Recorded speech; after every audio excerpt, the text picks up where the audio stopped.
Gaëtan est gardien de la paix depuis 2 ans. Chaque jour, il tente d'assurer la sécurité au sein du quartier nord. Des toxicomanes, on essaie d'intervenir sur eux directement.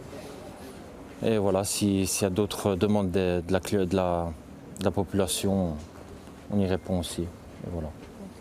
En général, c'est ça notre journée. Dès 15 h, il fait sa ronde dans ce hotspot de Saint-Josse.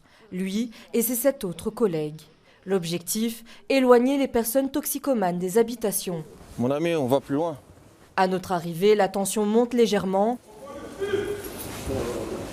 Alors, pour calmer les esprits, le dialogue.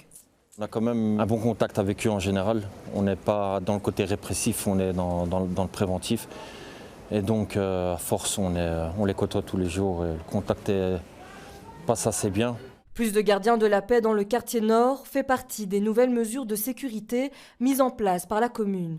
Ce qui est la nouveauté pour la première fois, c'est le nombre, mais c'est aussi le fait qu'on soit présent à partir de 7 h du matin.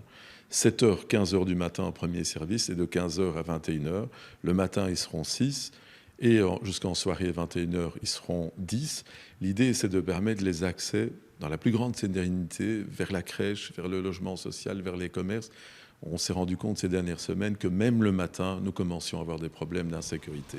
Ces mesures visent à assurer un cadre de vie plus sûr pour les riverains, un dispositif indispensable selon le bourgmestre. On s'est rendu compte les dernières semaines, au travers des plaintes, que les habitants commençaient à avoir de plus en plus de problèmes avec la présence de toxicomanes dans les rues, des gens qui se piquaient devant les pas de porte, mais aussi des actes de vandalisme qui ont augmenté dans le quartier.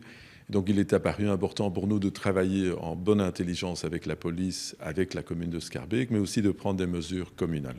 Du côté de la zone de police Bruxelles-Nord, on réadapte chaque jour ses dispositifs et réoriente ses capacités en fonction des points d'attention spécifiques. Nous investissons sans cesse dans le quartier nord en menant des opérations régulières de moyenne et grande envergure, et ce évidemment en plus des patrouilles et opérations quotidiennes, et nous continuerons à le faire. Depuis plusieurs années, le quartier nord est confronté à une recrudescence de la toxicomanie et de comportements inciviques.